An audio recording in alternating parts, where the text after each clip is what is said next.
নমস্কার বন্ধুরা, তোমরা সবাই কেমন আছো? আশা করি অনেক ভালো আছো। আমরাও খুব ভালো আছি। চলে আসলাম নতুন আরেকটা ভিডিও নিয়ে। তো এখন সকালবেলা বিছনাটা তুলে নিচ্ছি ঘুমের থেকে উঠেই। পাপান আর আমি দুজন মিলেই কাজ করছি সকালবেলায়, কেননা আজকে আমার গ্যাস ফুরিয়ে গেছে। আজকে ঘরের কাজ টাজ করে একবারে যাব কাঠে উনুনে রান্না করতে। চলো তাহলে এখান থেকে ভিডিওটা শুরু করা যায়।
চলে আসলাম পিছনে রান্না করতে, রান্নাঘরে। আজকে মাংসটাই রান্না করব কাঠের উনুনে, আর ভাতটা তো ইন্ডাকশানেই করে নিয়েছিলাম। আমার জায়ের রান্নাঘরে এটা, যার রান্না হয়ে যাওয়ার পরে তারপরে আমি এসেছিলাম। ওই দিকের আমার সব কাজ হয়ে গেছে, সব কাজ করে নিয়ে তারপরে আসলাম। তো পিছনটায় এসে তো খুবই ভালো লাগছিলো, ঠান্ডা ঠান্ডা হাওয়াও দিচ্ছিলো। চারিদিকে তো গাছপালা এদিকে পিছনের দিকে, এর জন্য রান্না করতে ভালোই লাগছিলো। আর মাঝে সাঝেই আমি রান্না করি কাঠে, তো গ্যাস ফুরিয়ে গেলেই করি, তাছাড়া এমনি করা হয় না কখনো। কাঠে রান্না করতে কিন্তু ভালোই লাগে। রান্না করতে করতে কিন্তু আমার হাতটাও পুড়ে গেছিলো। তো কড়াইটা গরম ছিল, সাঁড়াশিটা নিয়ে যাইনি, নিয়ে যেতে মনে ছিল না। তো এমনি ধরেছিলাম, আমি ভাবছি গরম হবে না, তার ধরেছিলাম আর কড়াইটা উল্টে গেছিলো, যেন অনেকটাই তেল পড়ে গেছিলো। তো তারপরে এই দেখো চলে আসলাম যে পিছনটা আমাদের দেখাতে। আমাদের এই যে পিছনে অনেক গাছই আছে, জাম গাছ আছে, নারকেল গাছ, আম গাছ সবই লাগানো হয়েছে। এখন আম ধরেনি পিছনের গাছে। তো পিছনটা সবুজ হয়ে রয়েছে, খুব ভালো লাগছিল, আর হাওয়াও দিচ্ছিল। আর আজকে কিন্তু রোদটাও খুব উঠেছিল, আর সব মিলিয়ে ওয়েদারটা কিন্তু খুব ভালোই লাগছিল। পিছনে হাওয়াও দিচ্ছিল, রোদও ছিল। তারপরে চলে আসলাম পাপানকে দেখাতে। তো পাপান এই দেখো বসেছিল এখানটায়, বসেছিল, ফোনটা দেখছিল। আমি ফোনটা নিয়ে নিয়েছিলাম বলে ও আবার উঠে দাঁড়ালো। আর এইদিকে তো আমি মাংসটাও বসিয়ে দিয়েছি, কষানো শুরু করে দিয়েছি। আর আজকে আমার মাংসটা কিন্তু খুব সুন্দর হয়েছিল, কেননা কাঠের জালে রান্না করলে বরাবরই শুনে এসেছি যে খুব ভালো হয় রান্না। তো আজকে আমি রান্নাটা করেও বুঝতে পেরেছি, আর তোমাদের দাদাভাইও খেয়ে বলছিল হ্যাঁ খুব ভালো হয়েছে। আর পাপানকেও কষা মাংস দিয়েছিলাম, পাপানও বলছিল হ্যাঁ খুব সুন্দর হয়েছে। মাংসটা কিন্তু অনেক আগেই আমি টক দই মাখিয়ে ধুয়ে দিয়েছিলাম।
ওইদিকে কিন্তু রান্না আমার হয়ে গেছে, হয়ে গিয়ে স্নান করে এবার পুজো দিতে চলে আসলাম।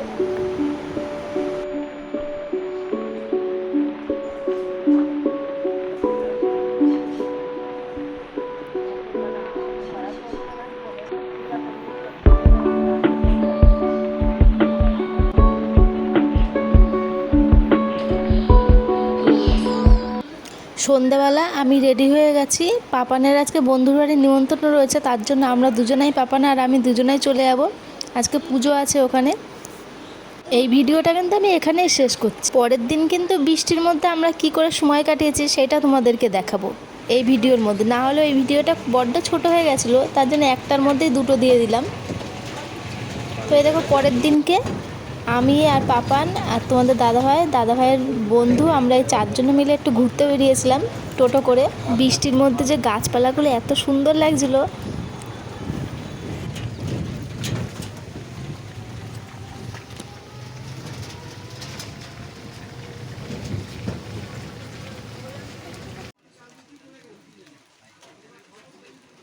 আর আমাদের এই মরিঘাটা ব্রিজের পাশেই আমরা দাঁড়ালাম এক জায়গায় চা খেতে।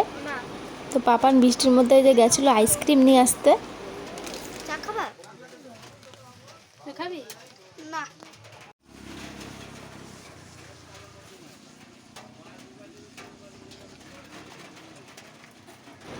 পাপান যে এত ভালোবাসে বৃষ্টিতে ভিজতে, তো ওখানে পাগল হয়ে যাচ্ছিলো বৃষ্টিতে ভিজবে বলে। আর তাই ও পাপা বলল যে চলো তাহলে, আমি তাহলে হাত খাটতে নিয়ে যাচ্ছি, তোমরা টোটো করে আসতে লাগো, তত সময় একটুখানি ভিজা হয়ে যাবে ওর। তো একটুখানি ও ভিজতে দিয়েছিলাম, বেশি ভিজতে দিইনি, কারণ ওর ঠান্ডা লেগে যাবে। তারপর ওর কথা তাও শুনছিল না, বাড়ি এসে তাও আবার ভিজলো, ভিজে তাও স্নান করেই দিয়েছিলাম।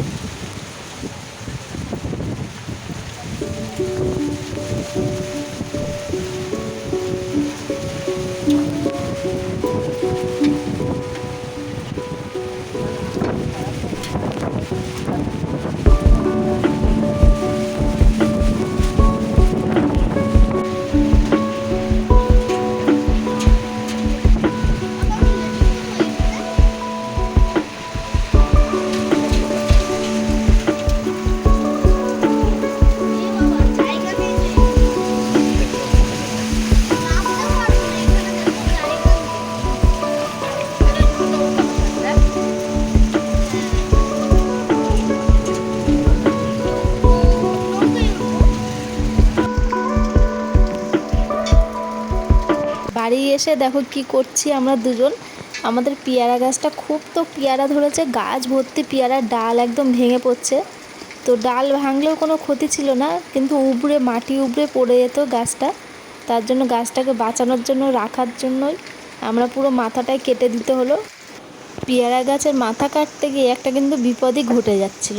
তোমাদের দাদাভাই স্লিপ কেটে পুরো পড়ে গেছিলো। পাপান ভিডিওটা চালু করা থাকলে তাহলে তোমরা দেখতে পারতে, কিন্তু কোনো বিপদ হয়নি, কিন্তু বিপদের হাত থেকে এই ভিডিওটা আমি এখানে শেষ করছি। পরবর্তী ভিডিওতে আবার তোমাদের সাথে দেখা হচ্ছে নতুন কোনো ভিডিও নিয়ে।